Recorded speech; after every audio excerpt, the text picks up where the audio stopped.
Bapa dan aku berdoa, biarlah khotbah hari ini bukan menjadi presentasi rohani, tetapi inilah khotbah yang menjadi penyembahan kepadamu. Sehingga lewat renungan ini, kami mengalami perjumpaan dengan Kristus, Tuhan dan Juru Selamat hidup kami. Roh-Mu mewahyukan kebenaran dalam hati kami, sehingga kami terus bertumbuh dalam pengenalan akan Allah. Dalam nama Yesus yang cinta Tuhan, sama-sama katakan amin. Tepuk tangan buat Tuhan. Silakan duduk Bapak Ibu semuanya. Shalom. Haleluya, senang sekali boleh berjumpa dengan keluarga besar di tempat ini. Dan semoga saudara juga senang berjumpa dengan saya. Pak Gembala, Pak Herbert, Bu Novi, terima kasih untuk kepercayaannya. Setahu saya minggu pertama adalah jatah gembala, ada tertulis dalam undang-undang yang belum ditemukan, kitabnya ada di mana sekarang. Tapi ada tertulis, tetapi puji Tuhan beliau mempercayakannya ke saya untuk menyampaikan kebenaran. Dan akibat dari undangan ini, ya hari Jumat nanti saya juga akan menyampaikan kebenaran di tempatnya Joni. Karena Joni menggunakan kehadiran saya hari ini sebagai ya DAWA Bang hari Minggu di Sleepy ya. Oh iya, ya kan, Bang, lanjut ya Jumat di Raden Saleh. Ya, puji Tuhan. Saya mau jawab nggak bisa, ya kan? Ya nggak enak, ya kan? Tapi jawab nggak enak juga nggak bisa, ya kan? Haleluya. Oke. Ya, selalu senang berjumpa dengan saya. Kalau datang ke tempat ini sangat menikmati pujian penyembahan. Tadi tim musiknya keren banget. Boleh dong tepuk tangan juga buat mereka. Ya, Nova tadi juga, minta ampun suaramu Nov. Kenapa dari dulu nggak ikut timnas under 20 ya kan? Haleluya. Oke, keren banget. Nah, ya sama seperti doa saya tadi, saya berdoa Bapak Ibu bahwa setiap khotbah dari tempat ini bukanlah sebuah presentasi rohani tentang who God is, tetapi tentang worship. Betul ya? Ya, sehingga setiap khotbah menjadi penyembahan kepada Tuhan. Oke, saudara siap untuk kebenaran firman Allah? Ya, boleh ditampilkan materinya. Hide with Christ. Itu tema kita hari ini. Nah, Bapak Ibu lihat ada judul dan juga ada petunjuk ayat Kolose pasal 3 ayat 1 sampai 4. Tidak perlu kita baca sekarang karena nanti sepanjang khotbah akan saya breakdown secara ekspositori. Ya, tapi paling tidak saya berhasil membuat saudara berpikir bahwa pembicaranya sangat fasih berbahasa Inggris, kan? Ya, judul petunjuk ayat semuanya menggunakan bahasa Inggris. Ya, itu standar dan tuntutan marketing saudara ya. Selebihnya khotbah akan saya sampaikan secara Mandarin. Ada di sini saudara yang paham bahasa Mandarin? Tidak ada? Oke, saya khotbah bahasa Indonesia saja. Ya, ternyata saudara tidak paham ya. Oke, saya urungkan niat saya. Nah, Bapak Ibu, ada dua hal yang pasti muncul atau terjadi dalam hidup seseorang saat kita berjumpa dengan Kristus. Karena saya kira kata berjumpa dengan Kristus sekarang ini gampang kita temui dalam pembicaraan sesama Kristen, betul ya? Ya kan, saya ketemu Tuhan, ya kan, saya ngalami Tuhan, wow, keren banget ya kan, sehingga kita yang belum pernah ketemu Tuhan minder banget ya kan. Waduh luar biasa, ada banyak orang bilang bahwa mereka berjumpa Kristus dan saya kira daripada pusing untuk curiga itu betul atau tidak, lebih baik saya koreksi hati saya dan saya menemukan minimal tentang saya, amin. Tentang ketika saya mengalami perjumpaan dengan Kristus, maka dua hal ini yang biasanya terjadi. Yang pertama adalah begini, kita melihat Allah itu maha kudus. Bilang sama-sama, Allah itu maha kudus. Dan karena dia maha kudus, tidak mungkin dapat dijangkau dengan apapun yang kita miliki. Allah itu maha kudus dan tidak terjangkau. Amin saudara. Ya, ada satu ungkapan di dalam Ibrani pasal 12. Saya bacakan buat saudara dengan cepat. Ungkap ayat 27. Ibrani 12 ayat 27, 28 dan 29. Ungkapan satu kali lagi merujuk kepada perubahan pada apa yang dapat digoncangkan. Karena ia dijadikan supaya tinggal tetap apa yang tidak tergoncangkan. Nah, perhatikan ayat 28. Jadi karena kita menerima kerajaan yang tidak tergoncangkan, katakan amin. Marilah kita mengucap syukur dan beribadah kepada Allah menurut cara yang berkenan kepadanya dengan hormat dan takut. Ayat 29 dibilang begini, sebab Allah kita adalah apa? Api yang menghanguskan. Kalau saudara menerima sebuah penjelasan bahwa Allah adalah api yang menghanguskan, saya pikir adalah wajar bila yang muncul dalam hati kita, yang bertumbuh dalam hati kita tentang Allah adalah respect and honor. Amin, saudara. Orang yang berjumpa dengan Kristus itu pasti begini. Dia pernah mengalami sebuah perjumpaan dengan satu pribadi yang maha kudus. Amin. Nah, sementara hal yang kedua adalah begini. Ketika kita berjumpa dengan Kristus, kita berjumpa dengan Allah yang maha kudus. Lalu kemudian kita melihat diri kita, baca sama-sama, tidak memiliki apapun yang layak untuk menghampiri Allah karena dosa. Di dalam tubuh kita yang telah ditebus Kristus dengan darahnya ini, kita adalah orang yang dibenarkan, katakan amin. Amin, itu sebabnya jauhkanlah dari hatimu pembenaran diri. Karena tidak ada seorang pun yang dapat membenarkan dirinya sendiri. Pikiranmu yang benar tidak membenarkanmu. Tindakanmu yang benar tidak membenarkanmu. Karena kebenaran yang mampu dilakukan oleh manusia tidak cukup berbobot untuk sampai kepada kebenarannya Allah. Amin. Kita yang telah ditebus, bahkan di dalam tubuh kita ini ada entitas dosa. Itu kenapa tidak jarang sekalipun sudah ikut Tuhan sungguh-sungguh, iri masih suka muncul, halo. Cemburu tanpa alasan masih suka muncul, amin.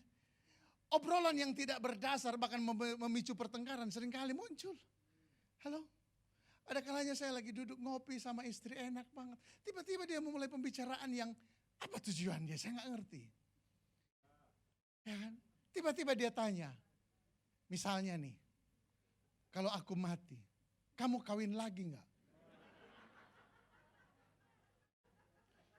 Itu kan pertanyaan yang kalau dijawab dia kepahitan, kalau nggak dijawab dia nggak percaya. Halo ibu-ibu, ya kan? Malah dia langsung bernubuat, paling lu juga 1 tahun paling lama. Saya bilang, sumpah enggak. Makin saya gitu, makin dia bilang begini, alah gue akan kenal lu. Ya kan? Maksud saya 1 tahun enggak, 1,5 tahun mungkin. Ya kan? Lah itu kan apa tujuannya coba? Orang lagi ngopi, lagi enak-enak. Menikmati nonton YouTube hasil dari kuota bayar bulanan yang ekonomis. Unlimited, kecepatan terbatas. Iya kan? Tiba-tiba dia tanya begitu. Giliran kita jawab, iya pastilah gua kawin lagi. Langsung dia bilang begini, memang dikuasai hawa nafsu kamu ya kan. Ya nggak ada pria yang tahan, mana ada ya kan. Udahlah, nggak seperti itu. Amin. Nah sekali lagi kita kembali ke topik kita sebelum saya keluar kemana-mana. Haleluya. Kita tidak memiliki apapun untuk mendekati Allah. Itu kalau benar yang engkau jumpai adalah Kristus, saudara ya. Ya kan? Tapi kalau yang engkau jumpai adalah Yesus buatan agama, Yesus buatan orang Kristen sebagian, maka kemungkinan ya engkau nggak akan punya feeling seperti ini. Itu kenapa beberapa di antara kita mengaku telah berjumpa dengan Kristus tetapi masih angkuh. Kata-kata kasar cenderung kurang ajar seringkali keluar dari mulut kita dengan mudah. Mengapa? Karena mungkin engkau menjumpai Kristus buatanmu sendiri. Bukan Kristus seperti yang Alkitab ceritakan. Karena ketika orang berjumpa dengan Kristus yang benar, maka dia melihat Kristus Maha Kudus. And I have nothing. Aku gak punya apapun untuk mendekati dia. Coba saudara baca Alkitab, yang Yesus jumpai itu bahkan Nabi sebekaliber Yesaya ketika berjumpa dengan kemuliaan Allah, dia bilang begini, aku binasa karena aku najis bibir. Ada orang aku jumpa Kristus, tapi petantang-petenteng kayak centeng besar di kelenteng. Masih petantang-petenteng, masih suka merendahkan orang, come on.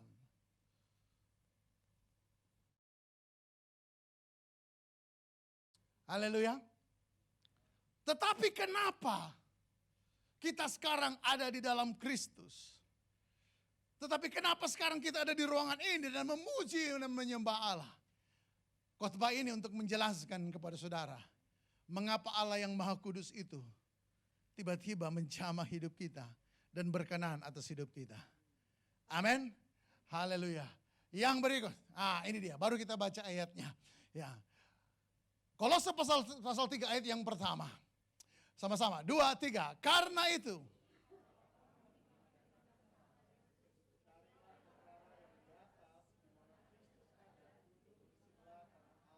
Amin. Di mana Kristus apa? Duduk di sebelah kanan Allah. Karena itu kalau kamu yang dibangkitkan dengan Kristus, kata dibangkitkan dengan Kristus merujuk kepada keadaan sesudah, namun ada keadaan sebelumnya. Sama kayak kalau kita beli skincare itu ya. Ada before, ada after, ya kan? Ada beberapa foto di medsos itu saya lihat ya. Ini teman-teman saya, bukan teman-teman saudara. Waktu saya lihat bedanya, di mana bedanya ya? Ya kan. Cuman kan kita nggak enak ya kan. Ya kita ikuti aja ya. Pendeta itu nggak boleh melukai jemaat, ya kan. Ya, bagusan sekarang kan ya kan. Dan dengan berat hati kita terus ya, bagusan sekarang. Haleluya. Keadaan sebelum kebangkitan berartilah kematian. Kita ini dibangkitkan oleh Kristus, katakan amin. Itu kenapa Yesus berkata, I am the way, I am the truth, aletheia, I am Zoe. Akulah hidup. Karena tanpa Kristus kita mati. Orang mati tidak perlu belajar moralitas. Morality adalah sebuah pencapaian manusia yang mencoba hidup benar without Christ. Makanya morality dapat Anda jumpai bahkan di luar Yesus. Amin. Tetapi dalam Kristus kita pasti punya morality, tetapi tidak dibangun di luar Kristus, tetapi hasil karena dihidupkan oleh Kristus. Amin. Itu kenapa kekristenan berarti menerima Yesus sebagai apa? Tuhan yang sama-sama bilang berdaulat penuh.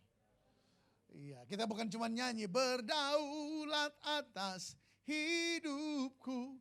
Kenapa dia bisa berdaulat penuh atas hidup kita? Karena dia yang hidupkan kita. Dia yang bangkitkan kita. Without Christ you are dead. I am dead.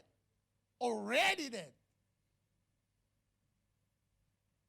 Tetapi tiba-tiba yang mati ini disentuh oleh anugerah.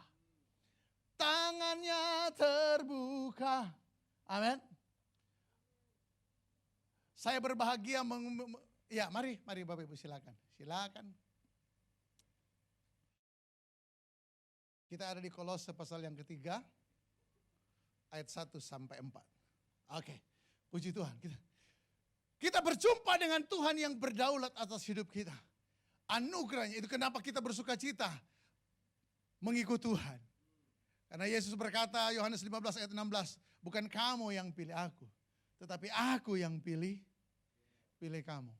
Aku yang melayakkan kamu mengikut aku.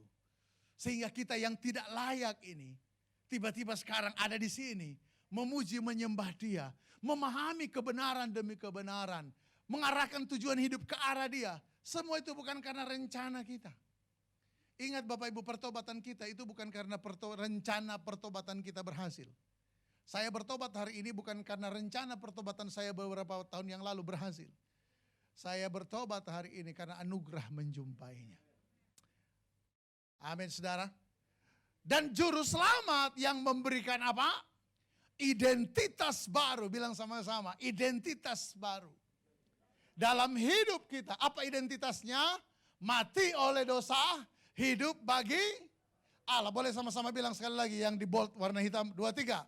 Mati baik oleh dosa, hidup bagi Allah. Itu kenapa Yesus bilang begini. Kita yang sekarang hidup bagi Allah, setelah kebangkitan oleh Kristus dalam hidup kita, pikirkan perkara yang di atas. Yang di atas selanjutnya dijelaskan lagi oleh Rasul Paulus. Karena hari ini Alkitab itu seolah-olah tahu apa yang akan terjadi beribu tahun setelah itu. Amin. Ya kan? Yang di atas yang dimaksud apa? Karena banyak orang sekarang ngaku di atas. Halo? di mana Kristus ada. Amin. Itu kenapa kita bilang berdaulat, kedaulatan Kristus atas hidup kita.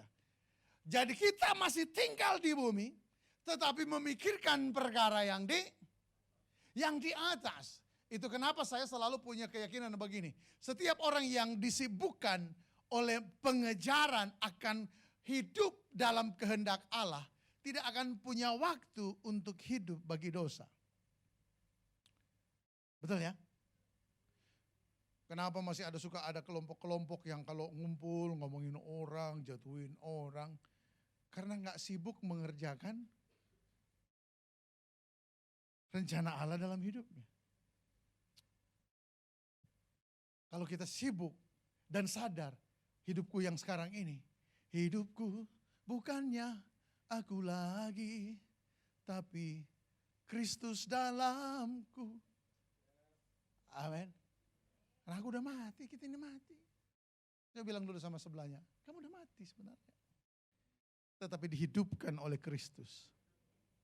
Amin. Amin. Nah lalu kemudian, cuman ada peringatan.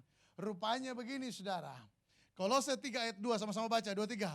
Pikirkanlah perkara yang di atas, bukan yang di bumi. Seolah-olah Rasul Paulus mau mengingatkan kita, dunia memiliki daya tarik yang sangat kuat dan sesuai dengan selera dosa kita. Selera dosa kita itu cocok banget sama iming-iming dunia ini. Contoh, ketika Rasul Paulus di ayat yang lain berkata, janganlah kamu menjadi serupa dengan apa?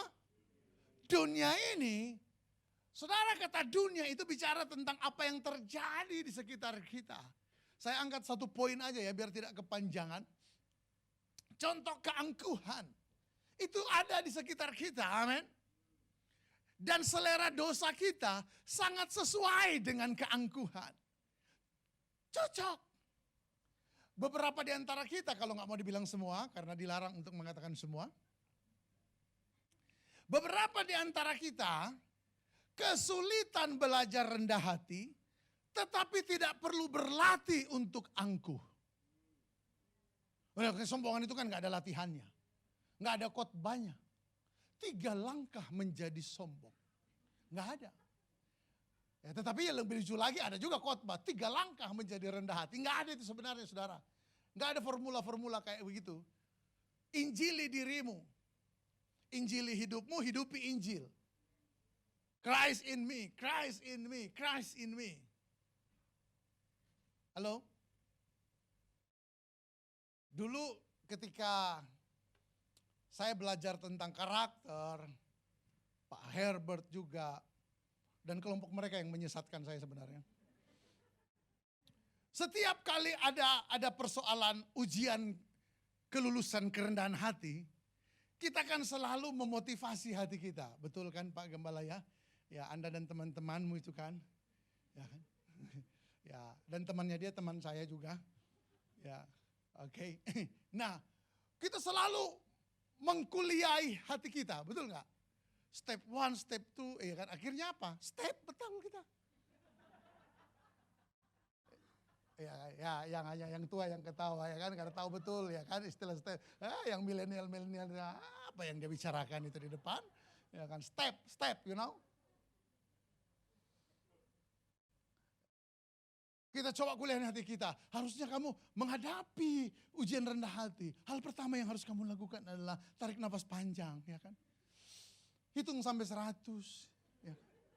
Angry management toh, tapi hitung dalam hati. 1, 2, ya kan.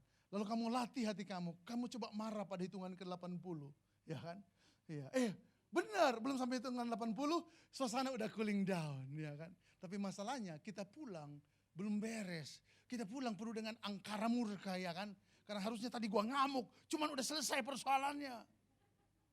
Tapi hari ini saya lakukan hal yang berbeda. Hanya Injil yang memerdekakan hidup kita. Galatia 5 ayat yang pertama, jika Kristus telah memerdekakan kamu, maka kamu sungguh-sungguh telah merdeka. Jadi Injil yang harus ditaruh. Kalau kamu sedang berhadapan dengan persoalan apapun di hidupmu, Injili hatimu. Jangan telepon gembala. Gembala ya ayat tentang penginjilan apa kira-kira ya? Ya kan? Tentang kerendahan hati. No. Injili hatimu. Itu yang saya lakukan.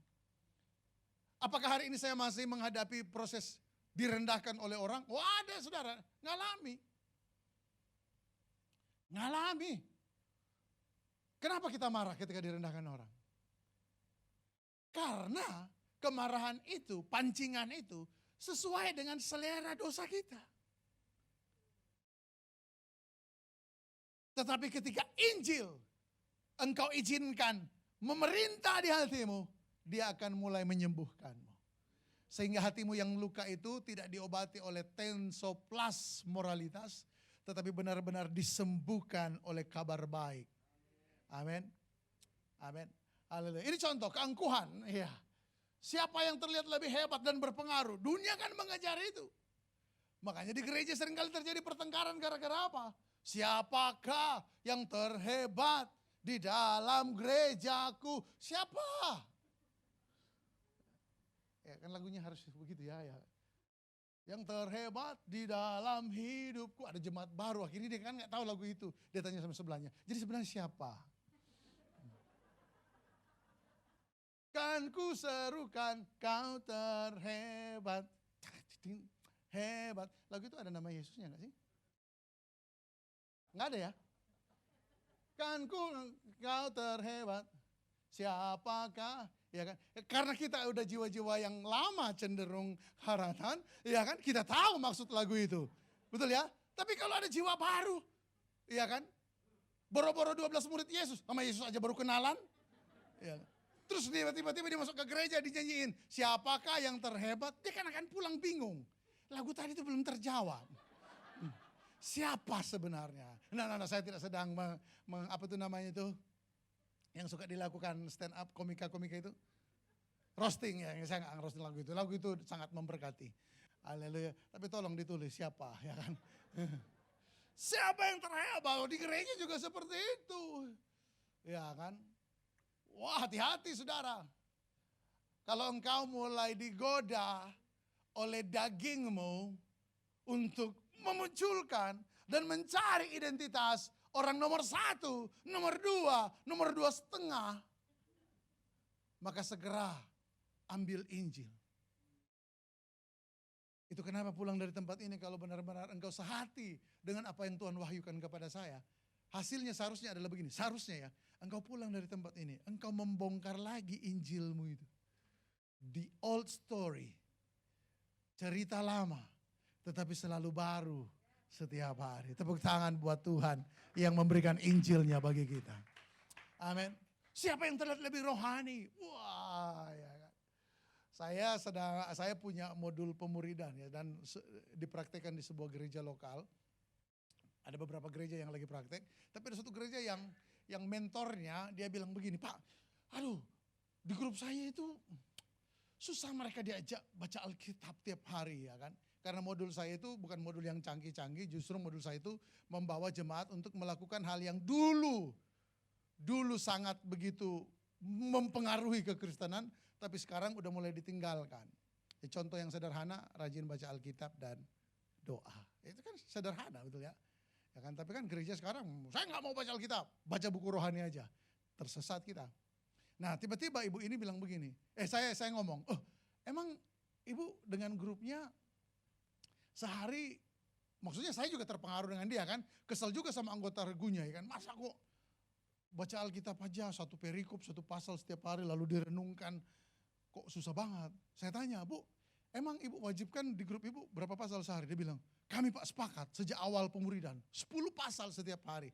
Saya bilang, Bu, jangankan ibu murid-murid ibu yang jiwa baru, saya yang pendeta aja muntah darah kali kalau disuruh begitu. Loh, saya terdidik begitu saudara. Saya lahir dari sebuah gerakan Pentakosta, haleluya. Amin. Di mana kami punya filosofi pada waktu itu adalah no Bible, no food. Nah karena kita Sulawesi Utara makan 3 kali sehari ditambah snack. There's no breakfast without Bible before. Jadi pagi itu mesti 5 pasal. Siang 5 pasal. Malam 5 pasal. Dan jangan pikir kami renungkan. Karena target kami setiap hari habis 5 pasal. Cepatlah 5 pasal ini selesai. Nah dalam pemuridan saya batasi paling banyak 2-3 pasal. Paling banyak, paling ideal 1 pasal. Bacalah Alkitab 15 menit, renungkan 45 menit. Engkau duduk dan berdiri, engkau berdiri, engkau duduk orang yang haus, engkau berdiri orang yang diubahkan. Amin. Karena perenunganmu itu akan mengubah, dia akan menambah, to add something in your life. Perenunganmu itu membuat engkau cerdas secara rohani. Dan engkau akan dibawa lebih jauh dari apa yang sekedar tertulis. Amin. Bilang sama sebelahnya, jangan suka terlihat rohani. Ya yang biasa-biasa aja gitu. Doa itu gak usah pakai jurus yang macam-macam. Apalagi kalau ada praktik tumbang tangan, amin. Kalau memang Roh Kudus menggetarkan tanganmu bergiarlah tanganmu bergetar, amin. Tapi kalau enggak, tolong jangan. Parkinson Pak. Pegal ya kan. Biasa aja, bilang sama-sama biasa aja. Karena yang bekerja itu adalah Injil yang engkau ucapkan dalam doamu. Tepuk tangan buat Tuhan. Ya, tapi gak mudah untuk menghidupi itu. Karena yang dengan gaya ritual-ritual tadi itu kan memunculkan kebanggaan. Wah itu saya dulu ya. Gak usah kasih contoh Pak Gembala ya. Saya dulu kalau habis doain orang, terus orangnya jatuh. Itu balik badannya itu kayak.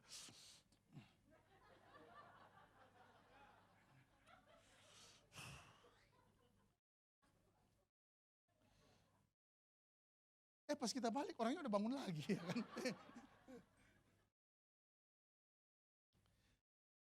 Ada juga, ya ini juga akibat keangkuhan. Akibat keangkuhan adalah ada orang bukannya mengejar pemulihan tetapi berusaha paling lihai menyembunyikan dosa. Nah, ini beda pengajaran Amazing Grace sama Hyper Grace. Nah, saya ini Amazing Grace. Kalau Hyper Grace, wah gak usah ngaku. Toh Tuhan udah tahu. Ya sama aja dengan gak usah doa. Toh Tuhan udah tahu. Kita lupa. Kita harus tetap berdoa kepada Allah yang Maha Tahu itu. Karena doa bukan bahasa permintaan. Doa itu bahasa keintiman. Amin. Haleluya. Lalu kemudian yang berikut. Ayat yang ketiga. Sama-sama ya kita buka. Sorry yang ayat yang ketiga tidak saya tampilkan. Injil yang memerdekakan. Kolose 3 ayat yang ketiga. Judul kita itu saya ambil dari situ. Sebab kamu telah mati bagi dosa. Dan hidupmu yang sekarang tersembunyi bersama dengan Kristus di dalam Allah. Brother saya minta tolong. Ya pemain gitar. Waduh ini mainnya keren banget tadi. Ya, memang gak cocok ya pemain gitar sejago dia mengenakan jas dan celana kain. Apalagi Van Toffel ya kan. Gayanya tadi keren banget, jago sekali kamu. Ya itu ponakan saya. Ya. Tersembunyi bersama dengan apa?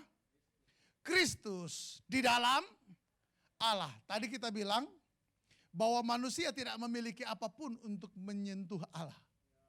Kita ini terlempar dan bahkan bisa gosong. Allah itu Maha Kudus. Tetapi kenapa Allah yang Maha Kudus dapat kita datangi? Amin. Bahkan cara ibadahmu, cara nyanyimu yang sembarangan pun tidak kena petir toh. Ada banyak orang lagi menyembah Tuhan, bisa ngupil dia. Ku menyembahmu. Itu makanya opa-opa, oma-oma dulu ajarin kita. Nggak ada di Alkitab, tapi opa-opa, opa-oma itu ajarin waktu berdoa, tutup mata. Karena kalau ngananya tidak tutup mata, lihatlah ngana pe kelakuan. Udah lagi menyembah tadi kan, ku pandang wajahmu, temannya masuk. Psst, psst.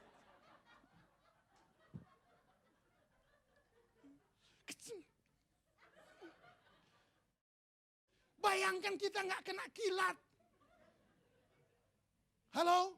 Padahal orang Israel ketika Tuhan menampakkan diri di atas gunung Sinai. Mereka jauh di bawah, mereka bilang begini, Musa, kamu saja. Karena Allah yang Maha Kudus begitu menyeramkan. Tetapi kenapa kita bisa? Bahkan beberapa di antara kita, mohon maaf, bisa loh lagu cepat, kesempatan sambil kentut. Ya kan? Haleluya. Tidak ada yang tahu, memang tidak ada yang tahu. Hanya kau dan Tuhan yang tahu. Tetapi kenapa kok kita bisa ya? Ya maksud saya tolong minggu depan jangan diulangi yang tadi-tadi itu ya. Tetapi kenapa kita bisa? Karena saya yang ibadah dan kesalehanku tidak sempurna ini menjadi berkenan.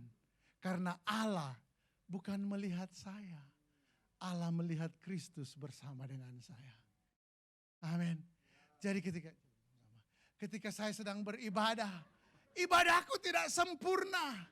Tapi malaikat tidak datang dan mencekik aku. Ketika Herodes menyombongkan diri di hadapan umatnya dan di hadapan Allah, malaikat turun dan menempeleng. Mati maho. Mati dia, amin. Tapi kenapa kita yang tidak sempurna ini tiba-tiba dikunjungi oleh hadiratnya yang kudus? Karena Allah tidak melihat saya. Saya selama-lamanya tidak akan pernah mampu menyentuh Allah dengan keadaan saya.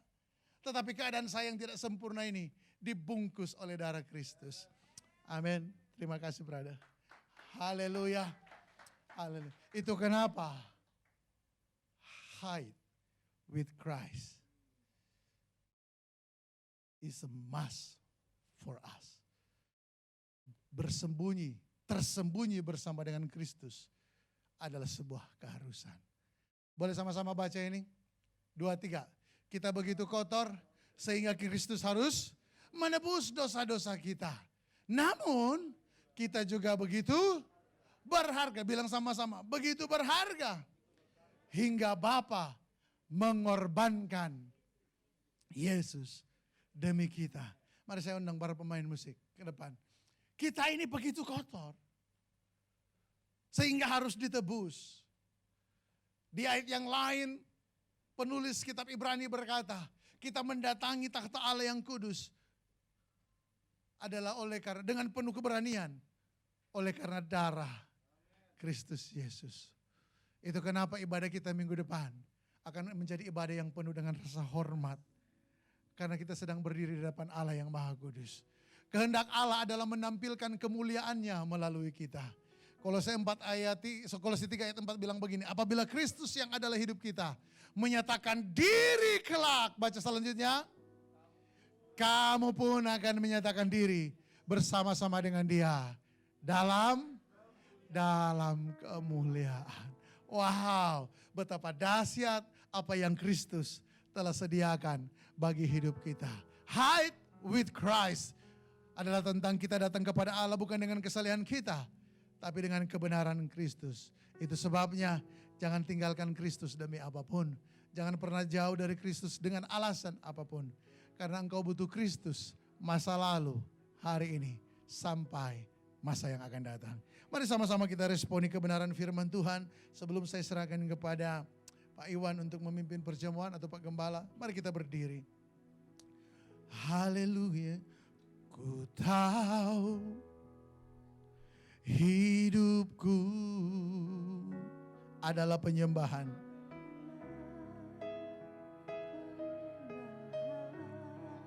Kau ciptakan aku Tuhan. Kemuliaan.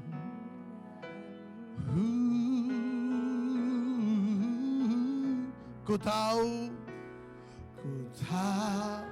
hidupku berharga di matamu. Segenap hidupku. Haleluya.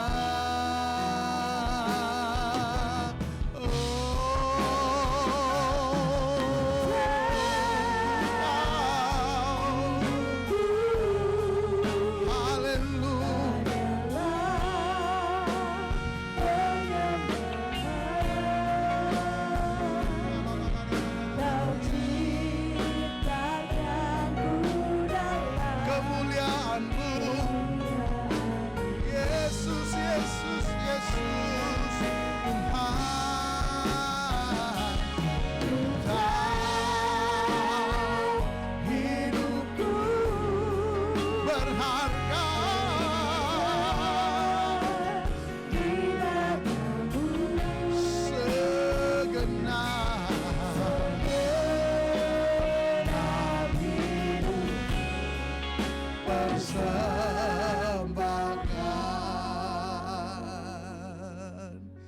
Bapa, terima kasih untuk roh yang mewahyukan firman-Mu. Terima kasih untuk kebenaran yang memerdekakan. Terima kasih untuk kebenaran yang berisikan penerimaan Allah atas hidup kami.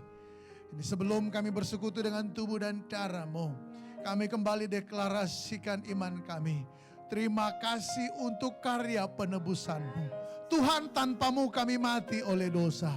Tetapi karena-Mu kami hidup. Dan hidup kami adalah hidup bagi Allah. Terima kasih Bapa, dalam nama Yesus kami terima kebenaran-Mu. Sama-sama katakan amin.